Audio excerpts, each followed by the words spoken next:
கிறிஸ்துவுக்கு பிரியமான அன்பு சகோதரர்களே, அன்பு சகோதரிகளே, புனித பிரான்சிஸ் அசிசியாரின் அன்பு பிள்ளைகளே, இன்று செப்டம்பர் மாதம் 17ஆம் தேதி புனித பிரான்சிஸ் அசிசியார் அவர்கள் 5 காயம் வரம் பெற்ற நாளாக திருச்சபை இன்று கொண்டாடுகின்றது. குறிப்பாக புனித பிரான்சிஸ் அசிசியாரை பின்பற்றக்கூடிய சகோதர சகோதரிகள் அனைவருமே இவ்விழாவை கொண்டாடுகின்றார்கள். புனித பிரான்சிஸ் அசிசியாருக்கு திருச்சபையிலே ஒரு பெயர் உண்டு. என்ன பெயர்? மறு கிறிஸ்து என்ற பெயர் உண்டு. ஆங்கிலத்திலே அனதர் கிரைஸ்ட் என்று ஒரு பெயர் உண்டு. ஏன் இந்த பெயரை புனித பிரான்சிஸ் அசிசியாருக்கு கொடுத்தார்கள் என்றால், புனித தந்தை பிரான்சிஸ் அசிசியார் திருவிவிலியத்தை, இறை வார்த்தையை, நற்செய்தியை அப்படியே அவர் வாழ்ந்து காட்டினார். எப்படி எழுதப்பட்டுள்ளதோ அப்படியே அவர் வாழ்ந்து காட்டினார். ஏழ்மையில் இறைவனை கண்டார், இயற்கையில் இறைவனை கண்டார், எளிய உள்ளத்தோடு வாழ்கின்ற பொழுது இறைவனை கண்டார், பகிர்ந்து வாழ்கின்ற பொழுது இறைவனை கண்டார், எல்லாவற்றிலுமே இறைவனை கண்டார். கடவுளுடைய பிரசன்னத்தை எல்லாரிடமும் எல்லாவற்றிலுமே புனித பிரான்சிஸ் அசிசியார் கண்டார். எனவே ஆண்டவரை பின்பற்றி வாழ வேண்டும் என்பதற்காகவே தன்னை முழுமையாக அர்ப்பணித்தார். தான் அணிந்திருந்த ஆடையை கூட களைந்து தூக்கி எறிந்துவிட்டு பிறந்த மேனியோடு, பிறந்த மேனி என்று சொல்கின்றோமே, பிறந்த மேனியோடு ஆண்டவரை பற்றி கொண்டார். எனக்கு ஒரு தந்தை உண்டு, அந்த தந்தை விண்ணகத்தில் இருக்கிற தந்தை, எனக்கு நீ தந்தை இல்லை என்று தன்னை பெற்றெடுத்த தந்தையை உதறிவிட்டு தான் அணிந்திருந்த ஆடையை கூட கழைத்து தன்னுடைய தந்தையிடம் கொடுத்துவிட்டு, இனிமே எனக்கு விண்ணகத்தில் இருப்பவர் தான் என் தந்தை என்று சொல்லிவிட்டு வருகின்ற பொழுது, அப்பொழுது இருந்த ஆயர் தன்னை நோக்கி வருகின்ற புனித பிரான்சிஸ் அசிசியாரை தான் அணிந்திருந்த அந்த திரு உடையால் போர்த்தி அரவணைத்துக் கொண்டார். அதன்படி புனித பிரான்சிஸ் அசிசியார் முற்றிலுமாக கடவுளுக்காகவே வாழ்ந்தார். இயேசு ஆண்டவருக்காகவே வாழ்ந்தார்.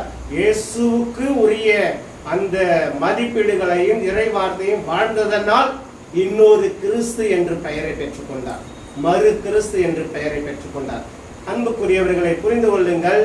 ஆதி திருச்சபையிலே, நம்முடைய திருச்சபையிலே மொத்தம் 7 திருப்பலிகள் தான். ஒரு குறிப்பிட்ட காலத்திலே பார்த்தால் வருடத்துக்கு 7 திருப்பலிகள் தான் நிறைவேற்றி கொண்டிருந்தார்கள். அதை ஒவ்வொரு நாளும் கொண்டாட வேண்டும். ஆண்டவருடைய உடலையும் திரு ரத்தத்தையும், ஆண்டுடைய பாடுகளையும், ஆண்டுடைய இறப்பையும் நாம் மகிமைப்படுத்த வேண்டும் என்பதற்காகவே திருச்சபையிலே ஒரு மாற்றத்தை உண்டாக்கியவர் புனித பிரான்சிஸ் அசிசியார். இன்னைக்கு நாள் முழுவதும் ஒவ்வொரு நாளும் எத்தனை திருப்பலிகளெல்லாம் நம்ம நிறைவேற்றி கொண்டு இருக்கிறோம். புரிந்து கொள்ளுங்கள் மக்களை. இதற்கு அடித்தளமிட்டவர் புனித பிரான்சிஸ் அசிசியார். இன்னைக்கு அன்றாட திருப்பலியை நிறைவேற்றி ஆண்டவருடைய பாடுகளை நாம் தியானிக்க அழைப்பு பெற்றிருக்கிறோம் என்றால் இதற்கு வழி வகுத்தவர் புனித பிரான்சிஸ் அசிசியார். எனவே அன்புக்குரியவர்களே, புனித பிரான்சிஸ் அசிசியார் இல்லை என்றால் இப்பொழுது இருக்கிற இந்த திருச்சபை இல்லாமல் இருந்திருக்கும். அப்பொழுது அசிசியார் வாழ்ந்த அந்த காலத்திலே பார்க்கின்ற பொழுது ரொம்ப ராயலா இருந்தது, எல்லாமே ரிச்சா இருந்தது. அப்பொழுதுதான் பிரான்சிஸ் அசிசியார் செல்வத்தில ராயலா இருக்கின்ற பொழுது ஆண்டவரை பார்க்க முடியாது, இந்த ஏழை மக்களையும் இறைவனோடு கனெக்ட் பண்ண முடியாது என்பதற்காகவே எல்லாவற்றையும் மாற்ற வேண்டும் என்பதற்காகவும், இன்னுமாக சரிந்து விழுகின்ற, சாய்ந்து போகின்ற, அழிந்து போகின்ற திருச்சபையை தாங்கி பிடிக்க இந்த பிரான்சிஸ் அசிசியார் ஆண்டவர் தேர்ந்தெடுத்து அவரை தயார்படுத்தியதனால், அவர் இதுபோலவு தூரம் அவர் தன்னையே அர்ப்பணித்து தன் வாழ்க்கையை கடவுளுக்காக மாற்றியதனால் திருச்சபையை மறு உருவு கொடுத்து உருவாக்கியது இந்த பிரான்சிஸ் அசிசியார். இன்னைக்கு இருக்கிற இந்த திருச்சபை அப்படியே காலம் போன போக்கிலே மாறிக்கொண்டிருக்கிறது. இப்பொழுதும் இன்னொரு அசிசியார் தேவைப்படுகிறார், இன்னொரு பிரான்சிஸ் அசிசியார் தேவைப்படுகிறார். புரிந்து கொள்ளுங்கள் மக்களே.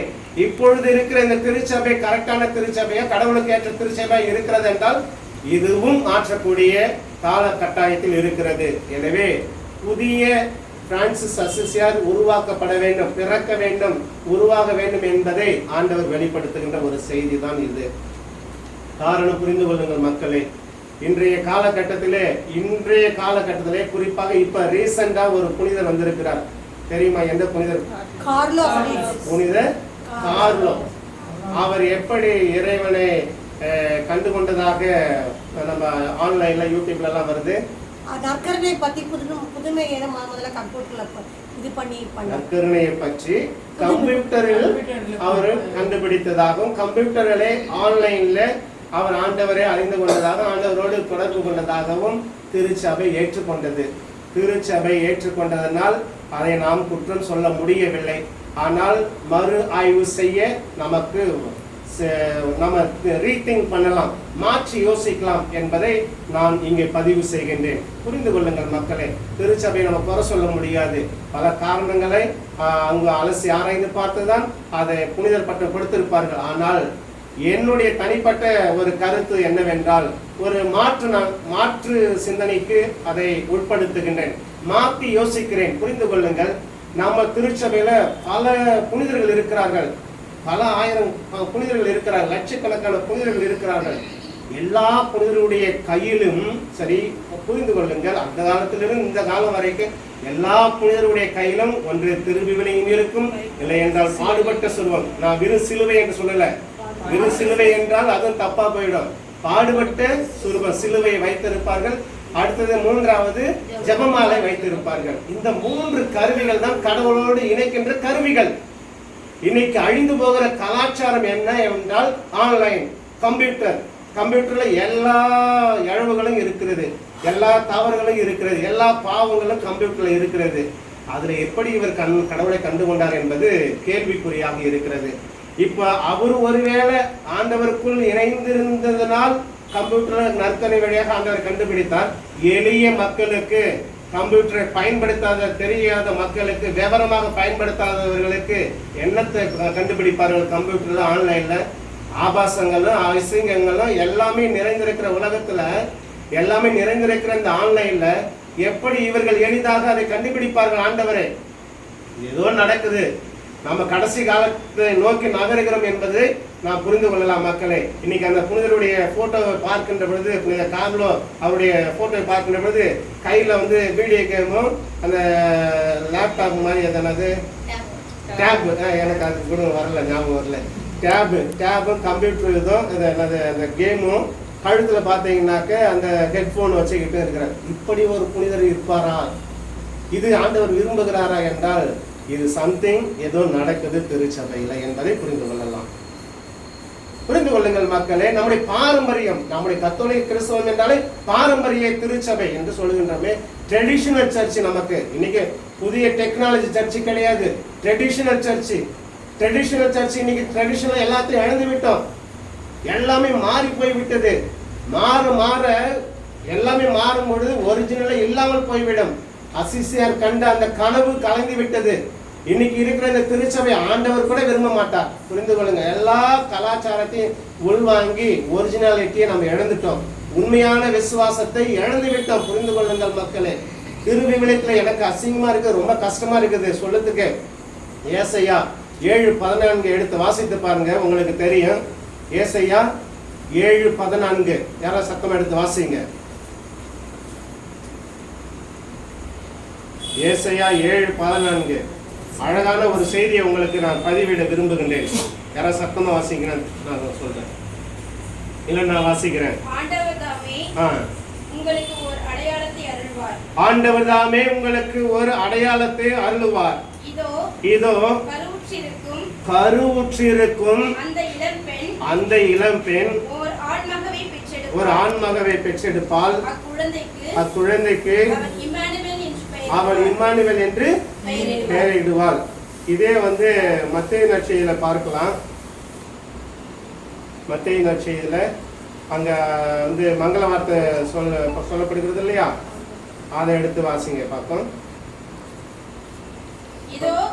கன்னி கருவுற்று, சரிங்களா? நல்லா புரிந்து கொள்ளுங்க, வார்த்தை மிக முக்கியமானது. கன்னி கருவுற்று ஒரு ஆண்மகவை பெற்றெடுப்பார். அக்குழந்தைக்கு ஓகே, அப்ப மற்ற எல்லாமே கரெக்டா இருக்குது. கன்னி கருவுற்று அப்படின்னா என்ன? கன்னி கருவுற்று இது வரைக்கும் அவங்க கருவுருல, இனிமே கருவுற்று ஒரு ஆண்மகனை பெற்றெடுப்பார். அக்குழந்தைக்கு இம்மானுவேல் என்று பெயரிடுவார். இப்ப ஏசாயா வாசித்துங்க 7:14 என்ன இருக்குது? அதுக்கு முன்னாடி முக்கியமான வார்த்தையை வாசிங்க.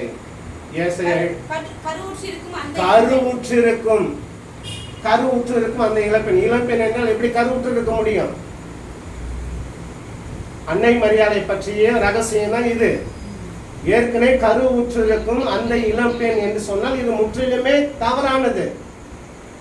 கருவுற்று இருக்குன்னா ஏற்கனவே கன்சீவ் ஆகியிருக்கிறாங்க, ஏற்கனவே கர்ப்பமா இருக்கிறாங்க, அவங்க ஒரு ஆண் மகனை பெற்றிருப்பார் என்று இது எவ்வளவு மிக முக்கியமான ஒரு தவறாக இருக்கிறது. யோசித்து பாருங்கள் மக்களே, இந்த தவறு எப்படி நடந்தது, ஏன் நடந்தது?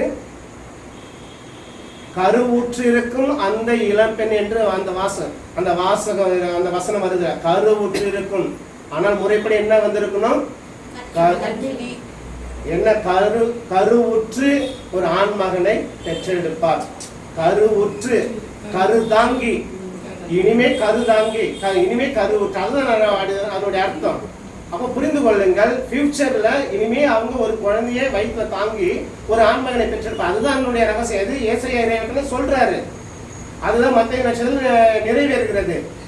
அப்ப இன்னைக்கு இருக்கிற இந்த மொழிபெயர்ப்பு, பொது மொழிபெயர்ப்பு என்று நம்ம எல்லா சபையினார எல்லாரும் ஒன்று கூடி மொழிபெயர்த்ததுல தப்பு நடந்திருக்கிறது.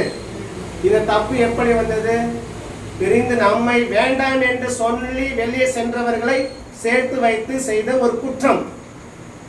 நமக்கு வேண்டாம், நம்ம திருச்சபை வேண்டாம் என்று வெளியே சென்றவர்கள் புரோட்டஸ்டன்ட், நமக்கு அகென்ஸ்டாக செயல்பட்டவர்கள். அவர்கள் நமக்கு நன்மை செய்வார்களா? நம்மை வேண்டாம் என்று, நம்முடைய திருச்சபை வேண்டாம் என்று வெளியே சென்றார்களே, அவர்கள் நமக்கு நல்லது செய்வார்களா? நன்மை என்று எந்த காரியத்தையாவது உருவாக்குவார்களா? இல்ல. பொது மொழிபெயர்ப்பு எல்லாரும் இணைந்து மொழிபெயர்த்ததுல இவ்வளவு தப்பு இருக்கிறது. இது ஏன் நடந்தது என்றால், சாத்தான் வழியாக, சாத்தான் தூண்டுதல் வழியாக அன்னை மரியாளின் பெயரை அவதூறு படுத்த வேண்டும், அன்னை மரியாளின் கன்னித்தன்மையை வீணாக்க வேண்டும் என்பதற்காகவே நம்மிடமிருந்து வெளியே சென்றவர்கள், கெட்டு போனவர்கள் உள்ளே வந்து செய்த ஒரு பெரிய ஒரு தவறு. இன்னைக்கு நம்முடைய திருச்சபையில ஏன் இது கண்டுபிடிக்காம இதை எப்படி பிரிண்ட் பண்ணாங்க? யோசித்து பாருங்க. அன்னை மரியாளுக்கு எதிரானது. அன்னை மரியாளுடைய ரகசியம் திருச்சபையில ரகசியமாக இருக்கிறது. அதனால அன்பு மக்களை புரிந்து கொள்ளுங்கள், நம்முடைய திருச்சபையினுடைய நிலைப்பாடை புரிந்து கொள்ளுங்கள். நிறைய இருக்கிறது பொது மொழிபெயர்ப்புல, அவ்வளோ நிறைய கான்ட்ரடிக்ஷன்ஸ் இருக்குது, மிஸ்டேக்ஸ் இருக்கிறது. ஆவியானவர் இல்லாமல் செய்தால் எல்லாமே தப்பா போகும். நம்முடைய ஆவியானவர் உண்மையான ஆவியான பரிசுத்த ஆவியானவர் இல்லை என்றால், அங்கே கடவுளுடைய ஆவி இல்லை என்றால் அசுத்த ஆவி செயல்படும். ஆவியானவர் எப்பொழுது இல்லாமல் போவார் என்றால், எங்கே தவறு நடக்கிறதோ, எங்கே பாவம் நடக்கிறதோ, பாவத்துக்குரிய சிந்தனை எங்கே இருக்கிறதோ அப்பொழுது ஆவியானவர் இல்லாமல் போய்விடுவார். யோசித்து பாருங்கள். தொடக்க நூல் ஆதியாகமம் 6:3 பார்க்கலாம். தொடக்க நூல் 6:3 அங்கே என்ன கொடுக்கப்பட்டிருக்கிறது? 6:3 தொடக்க நூல் 6:3 பாவம் செய்கிறவனுடைய இடத்துல என் ஆவி தங்காது என்று தெளிவாக சொல்லுகிறார். வாசிங்கம்மா. என் ஆவி தவறிழைக்கும் மனிதனில், என் ஆவி தவறு இழுக்க, அந்த தவறு இழுக்கின்ற இடத்துல பாவம் செய்கின்றவன், அதான் உண்மையானது. என் ஆவி பாவம் செய்கிறவன் இடத்தில் என்றென்றும் தங்க போவதில்லை. அப்ப பாவம் செய்கின்றவனுடைய இடத்துல அவனுடைய உடல் ஆண்டுடைய ஆவி தங்காது. அவன் பாவத்தை நினைத்தாலும் அந்த இடத்துல அவனுடைய ஆவி நம்மை விட்டு போய்விடும். பாவம் செய்கின்ற பொழுது ஆண்டவருடைய ஆவி நம்மிடம் இருக்காது. பாவம் செய்த பிறகு ஆண்டவருடைய ஆவி நம்மிடம் இருக்காது. புரிந்து கொள்ளுங்க, இதான் ரகசியம். பாவத்தை நினைக்கின்ற பொழுது ஆண்டவருடைய ஆவி நம்மை விட்டு விலகிவிடும். ஆண்டவருடைய ஆவி நம்மை விட்டு விலகும் எப்பொழுது நம்ம பாவத்தை நினைக்கின்ற பொழுது. நம்ம போய் பாவத்தை செய்யணுன்றது, அடுத்த செயல்ல போய் செய்யணுன்றது அவசியம் கிடையாது. அதை சிந்தனையில் நினைத்து கொண்டிருந்தாலே நாம் பாவம் செய்து விட்டோம் என்று ஆண்டவர் நற்செய்தியிலே தெளிவாக சொல்லுகிறார். ஒரு பெண்ணை ஈச்சையோடு நோக்கினாலே அந்த பெண்ணோடு விபச்சாரம் செய்தாயிற்று என்று சொல்கிறாரு. அப்ப ஒரு தவறை, ஒரு பாவத்தை சிந்தனையில் நினைத்து கொண்டிருக்கின்ற பொழுது ஆண்டவருடைய ஆவி நம்மிடம் இருக்காது, தங்காது. அப்ப எவ்வளவு சிந்தனை பரிசுத்தமாக இருக்க வேண்டும். அப்போ மொழிபெயர்ப்பு பண்றவங்க எவ்வளவு பரிசுத்தமான சிந்தனையோடு பண்ண வேண்டும். இந்த பரிசுத்தமான சிந்தனை இல்லாததனால் இவ்வளவு தவறுகள் நடந்திருக்கிறது என்பதை புரிந்து கொள்ளுங்கள். இது ஒரு சின்ன ஒரு எடுத்துக்காட்டு தான். இதே மாதிரி நிறைய இருக்கிறது, மக்களை புரிந்து கொள்ளுங்கள். இதை பதிவிடுகிறேன் என்றால், ஆண்டவருடைய ஆவி நமக்குள் செயல்பட்டு நாம் ஆண்டவருடைய வார்த்தையின்படி வாழ முயற்சி செய்ய வேண்டும். அதற்காக உருவாக்கப்பட்டதுதான் திருச்சபை. இன்னைக்கு திருச்சபையே இன்னைக்கு திருச்சபையிலே சாத்தானுடைய சூழ்ச்சியினால கள்ள போதகர்கள் உள்ளே வந்து நிறைந்திருக்கிறார்கள். நல்லவர்கள் இல்லாமல் போய் கொண்டே இருக்கிறார்கள். நல்லவர்களுக்கும் வாய்ப்பு இல்லாமல் போய் கொண்டே இருக்கிறது என்பதை நீங்கள் புரிந்து கொள்ள வேண்டும் என்று ஆண்டவர் வெளிப்படுத்துகிறார். எனவே அன்புக்குரியவர்களை, அசசியார் கண்ட கனவு திருச்சபை தாங்கி பிடித்தார், உருவாக்கினார். இயேசு கிறிஸ்துனுடைய பாடுகளையும் இயேசு கிறிஸ்துனுடைய இறப்பையும் மையப்படுத்தியதுதான் திருச்சபையினுடைய திருப்பலி. புரிந்து கொள்ளுங்க. இன்னைக்கு திருப்பலியில எவ்வளவு கலாச்சார சீரழிவினால திருச்சபையினுடைய இந்த திருப்பலியை மாறிவிட்டது. புரிந்து கொள்ளுங்கள். வார்த்தைகளை மொழியாக்கம் செய்வதிலே மாற்றம் வந்துவிட்டது. அப்புறம் திருப்பலி நிறைவேற்றுவதிலே மாற்றங்கள் வந்துவிட்டது. இன்னைக்கு யோசித்து பாருங்க. இன்னைக்கு இந்த பைபிள் டைரின்னு அது வந்து பைபிளா இல்ல, அது ஒரு ரெஃபரன்ஸ் புத்தகம் தான். இன்னைக்கு அதை வச்சுட்டு வாசிக்கிறாங்க. ஏன் திருவிழாவுக்கு பிரிண்ட் பண்ணிட்டு வந்துட்டு அதை வாசிக்கிறாங்க. அதான் எவ்வளவு தவற யோசித்து பாருங்க. பிரிண்ட் பண்ணது ஜஸ்ட் ஒரு பேப்பர் தான். அது பேப்பர்ல வச்சுட்டு எப்படி நம்ம வாசிக்க முடியும்? இது ஆண்டவருடைய வார்த்தை, இறை வார்த்தை, இது ஆண்டவரின் அருள்வாக்குன்னு எப்படி சொல்ல முடியும்? அது இறை வார்த்தை தான். ஆனால் அதற்குன்னு தயாரிக்கப்பட்ட பைபிள்ல இருந்து நம்ம வாசிக்க வேண்டும். புரிந்து கொள்ளுங்கள். அந்த நற்செய்தியவே அந்த பேப்பர்ல இருந்து வாசிக்கிறாங்க. இல்லாத பட்சத்துல ஓகே, எதுவுமே இல்லை, வெறும் பேப்பர் மட்டும் தான் இருக்குன்னா அது ஓகே. எதுவுமே இல்லாத பட்சத்தில், ஆனா எல்லாமே இருக்கின்ற பொழுது ஆப்ஷன்ல போய் என்ன செய்யறோம்? பாவம் பண்ணி கொண்டு இருக்கிறோம். கை இல்லாதவனுக்கு தான் கை மாதிரி எக்ஸ்ட்ரா ஃபிட்டிங் தேவைப்படுது. கால் இல்லாதவனுக்கு தான் எக்ஸ்ட்ரா ஃபிட்டிங் மாதிரி கால் தேவைப்படுது. ஆனா இன்னைக்கு எப்படி பண்றோம்னா, கால் இருக்கின்ற பொழுது எக்ஸ்ட்ரா ஃபிட்டிங்கை மாட்டிக்கிட்டு வாழ்ந்து கொண்டு இருக்கிறோம். குடவனாக வாழ்ந்து கொண்டு இருக்கிறோம். கண்ணு இருந்துமே பார்க்க முடியாம குருடனா வாழ்ந்து கொண்டிருக்கிறோம். இப்படிப்பட்ட ஒரு திருச்சபையிலே நம்ம இருந்து கொண்டிருக்கிறோம். எனவே அன்புக்குரியவர்களே, இன்னைக்கு வந்திருக்கிற இந்த புனிதர் கடைசியில என்ன நடக்கும் பாருங்களா. டெக்னாலஜி வளர வளர வாரே எப்படி வரும்? வாரே ஆன்லைன்ல தான் வரப்போகுது. அது என்ன சொல்றாங்க? இது பயோ வாரன்றாங்க. எப்படி வரும்? எல்லாம் ஆன்லைன் டிஜிட்டல் வார் தான் வரப்போகுது. எல்லாமே இதுலேயே அடங்கிடுச்சு. நமக்கு சிப்பு வந்து செலுத்த போறானுவோ. சிப்பு வந்து இப்போ அதில் வந்து டிஜிட்டல் நம்பரை போட்டு வச்சுட்டு அவன் லாக் பண்ணிட்டாலும் நம்ம எங்கே கூட ஏர்போர்ட்டும் போக முடியாது, ட்ரெயின் ஏற முடியாது, ஹாஸ்பிட்டலுக்கும் போக முடியாது. அந்த சிப்பில் எல்லாமே கனெக்ட் பண்ணுவான். அவனுக்கு வேணும்னா அப்புறம் ஓப்பன் பண்ணுவான். இல்லை சிப்பு வேலை செய்யணும்னா நம்ம சிக்கிட்டு உட்காந்துருக்க வேண்டியதான். இது மாதிரி சிக்கல்ல தான் நம்ம இந்த உலகம் போய்கொண்டு இருக்கிறது. உலகத்திலே இருக்கிற திருச்சபை எந்த போக்கிலே போயிட்டு இருந்தா நாளைக்கு திருச்சபையை காப்பாற்ற முடியாது. புரிந்து கொள்ளுங்கள் மக்களை. இன்னைக்கு மனிதனை மனிதனாக வாழதான் ஆண்டவர் வந்து இறங்கி வந்தாரு. இன்னைக்கு மனிதனை ரோபம் மாதிரி பயன்படுத்த ஆரம்பிச்சுட்டாங்க. நம்மளை சுய புத்தை யூஸ் பண்ண முடியல. இன்னைக்கு கம்ப்யூட்டர்ல போயிட்டு நம்ம டைப் படிக்கும் போது ஆர் யூ ஹியூமன் நம்மளை கேட்குது. அது யோசிச்சு பாருங்க. ஆர் யூ த ஹியூமன் கேட்குது, நீ மனுஷனான்னு கேட்குது. அப்ப நம்ம என்ன செய்யணும்? அது கேட்குற கேள்விகளாம் ஃபில் பண்ணிட்டு கடைசியில் ஏன்னா அந்த டேட்டாவை அதுலேருந்து எடுக்கணுன்றதுக்காக அது ஃபாலோ பண்ணிட்டு அதை ஃபாலோ பண்றோம். இன்னைக்கு நம்ம நம்மளுடைய வேல்யூஸை நம்ம இழந்து கொண்டு இருக்கிறோம். புரிந்து கொள்ளுங்கள் மக்களை. இதெல்லாம் ஏன் சொல்கிறேன் என்றால், காலம் போன போக்கிலே போனால் நம்முடைய பாரம்பரியத்தை இழந்து விடுவோம். நம்முடைய உண்மையான விசுவாசத்தை இழந்து விடுவோம். எல்லாம் வேணும் என்று, அதாவது பிற மதத்தோடு நம்ம வந்து உறவு வைத்துக் கொள்ளலாம். ஆனா அவங்களோடு போய் சென்று அவங்களுடைய இடத்துல இருந்து பணி செய்வது நல்லது கிடையாது. அவர்களை நம்முடைய ஆலயத்தில் கொண்டு வந்து நமக்குள்ளே சேர்த்து நம்ம வாழ முயற்சி செய்யலாம். ஆனா அவங்களுடைய இடத்துல போனால் அது தவறாக மாறிவிடும். புரிந்து கொள்ளுங்கள். மோசே என்ன சொன்னாரு? நீ நிற்கின்ற பூமி புனிதமானது என்றார். அப்போ நம்ம இருக்கிற இடம் ஒன்று புனிதமானது இருக்கும், இல்லைன்னா சாபம் நிறைந்ததா இருக்கும்.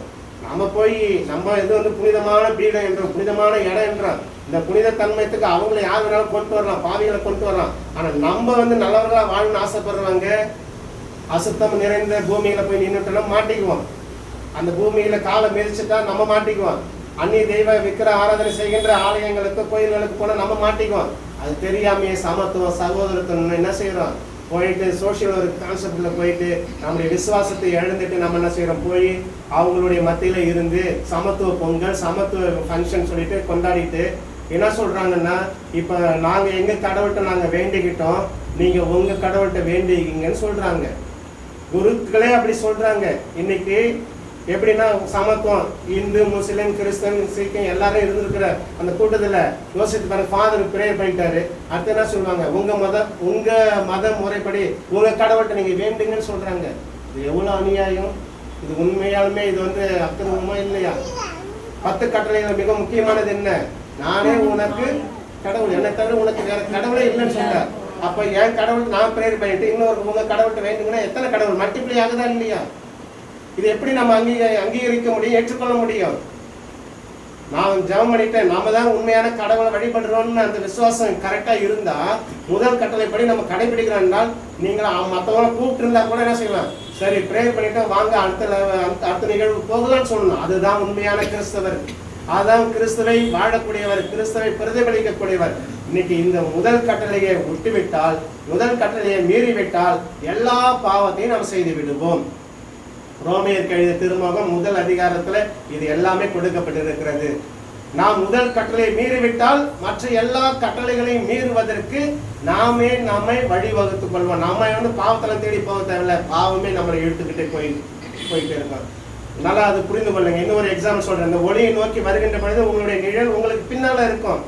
ஒளியை விட்டு நீங்கள் செல்லுகின்ற போது உங்களுடைய நிழல் உங்களுக்கு முன்னால தான் இருக்கும். அப்ப உங்களுடைய நிழலான பாவமே உங்களுடைய வாழ்க்கையை இட்டு செல்லும். நீங்க அதை நோக்கி நீங்க பயணிக்கலாம். ஆனா ஒளியை நோக்கி வருகின்ற பொழுது நீங்க நிழலை பத்தி, உங்களுடைய பின்னாடி வர நிழலை பத்தி கவலைப்பட வேண்டாம். ஒளியாம் இறைவனை நோக்கி நீங்க வந்து கொண்டே இருக்கலாம். புரிந்து கொள்ளுங்கள் மக்களை. ஆனா ஒளியாம் இறைவனை விட்டு நீங்க வேலைக்கு செய்யறீங்கன்னா உண்மையாலுமே உங்களுடைய பாவமே உங்களை வழிநடத்தி கொண்டே இருக்கும். ஆண்டவர் கைவிட்டு விடுவார். எனவே இன்றைய காலகட்டத்திலே நாம் ஒரு மாற்று சிந்தனையை உண்டாக்கி, மாற்று ஒரு சிந்தனைக்கு ஆளாக்கி நம்ம என்ன செய்யணும், இப்ப இருக்கிற விசுவாசத்தை கட்டி எழுப்ப வேண்டும். உண்மையான அசசியாருடைய அன்பு பிள்ளைகள் என்றால் ஒரு புதிய திருச்சபையை உருவாக்க வேண்டும். திருச்சபையிலே ஒரு எழுப்புதல் உருவாக்க வேண்டும். பாரம்பரியத்தை கட்டி காக்க வேண்டும். உண்மையாலுமே இயற்கையை பாதுகாக்க வேண்டும். மனிதனை மனிதனாக வாழ வைக்க வேண்டும். அவன் ஏழையா பணக்காரனா எப்படின்னா அவன் மனுஷன், அவனை மனுஷனா பார்க்க வேண்டும், மனுஷனா ஏற்றுக்கொள்ள வேண்டும் என்று ஆண்டவர் வெளிப்படுத்துகிறார். எனவே உண்மையாலுமே நம்ம எல்லாம் அசசியாருடைய அன்பு பிள்ளைகள் என்றால் அசசியாரை போல வாழ்ந்தால் ஆண்டவருக்கு ஏற்ற பிள்ளைகளாக வாழ முடியும். 5 காயங்களை வரங்களை பெற்றாரு. யோசித்து பாருங்க. ஒரு சர்ச்சில் ஒரு சர்ச்சு நம்ம யாரும் எங்கன்னு சொல்ல முடியல. அந்த சர்ச்சில் 5 காயம் இன்னும் நமக்கு தெரியும் இல்லையா. முதல் மனிதர் 5 காயம் வரம் பெற்ற பிரான்ஸ் அசசியார். திருச்சபையில வரலாறு இது. ஆனா இன்னைக்கு அந்த 5 காயங்கள் இல்லாமையே ஒரு பாடுபட்ட ஒரு சுருவத்தை வச்சிருக்கிறாங்க. 5 காயமே இல்லை. அது முக்கியமா விழா காயமே கிடையாது. அது எப்படி நம்ம ஆண்டவருடைய சிலுவனை ஏற்றுக்கொள்ள முடியும்? விழா காயம் கண்டிப்பா இருக்கணும் இல்லையா. 5 காயங்கள் என்று சொன்னால் 2 கரங்களும் 2 கால்களும் விழா காயம் தான் 5 காயங்கள். தவ காலத்துல நம்ம என்ன செய்யணும், அதெல்லாம் முத்தி செய்யணும். அது ஒவ்வொரு காயங்களா சொல்லிலாம் முத்தி செஞ்ச பரம்பரை திருச்சபை இது. இன்னைக்கு விழா காயமே இல்லாம ஒரு சுருவம் இருக்கிறது. இன்னும் அந்த சுருவத்துல பாருங்க முள்முடியே இல்லாமல் இருக்கிறது. முள்முடி யாருக்கு இருக்காது? 2 கல்வர்களுக்கு இருக்காது. ஆண்டவருக்கு முள்முடி இருக்கும். முள்முடி இல்லாத ஒரு சுருவத்தை எப்படி, பாடுபட்ட சுருவத்துல அது இயேசுநாதனுடைய சுருவம் என்று எப்படி எடுத்துக்கொள்ள முடியும்? முள்முடி இல்லை, விழாக்காயம் இல்லை, தோள்பட்ட இதில் எந்த எதுவுமே இல்லாமல் வித்தியாசமா இருக்குது. இன்னும் சொல்றதுக்கு அசிங்கமா இருக்கிறது. இண்டியன் டை அப்படின்னு சொல்லுவாங்களே, கோமணத்தை கட்டி இருக்கிறாங்க. எங்க பழைய சுரூபங்கள் எல்லாம் பார்த்தீங்கன்னா எப்படி இருக்கும்? ஜஸ்ட் அந்த ஆண்டவருடைய இடையில துணி தான் அப்படி போடப்பட்டு ஒரு இதா இருக்கும். இங்க கோமணமே கட்டி இருக்கிறாங்க அந்த சுரூபத்துல. இதான் யார் செஞ்சது? எதனால செய்கிறார்கள்? விசுவாசமே தெரியாத பிற மதத்தை சார்ந்தவர்கள் இது பிசினஸுக்காக செய்யறாங்க. அதை எப்படி நம்ம வாங்கிட்டு வந்து வைக்கலாம்? யோசித்து பாருங்க மக்களே. அந்த சுரூபத்தை வச்சு முள்முடி இல்லாமல், விழாக்காய் இல்லாமல், அது அகோரமா இருக்கிற கைகளே வித்தியாசமா இருக்குது. எதுவுமே இல்லாம ஆண்டவருடைய சிலுவையே இல்ல, அது சொல்லுவதற்குரிய அறிகுறிகளே இல்லாமல் இருக்கிறத என்ன செய்யறாங்க, ஆலயத்துல ரெனோவேஷன் பண்ணி அது மாதிரி ஒரு புது சிலுவைன்ட்டு வைக்கிறாங்க. இவ்வளவு ஆபத்துக்குள்ள நம்ம இருக்கிறோம். அந்த சிலுவையை பார்த்து யார் செஞ்சது? ஒரு இந்து செஞ்சிருக்கிறாங்க. அது எப்படி, நீ எந்த சிந்தனையோட செஞ்சாங்க தெரியல.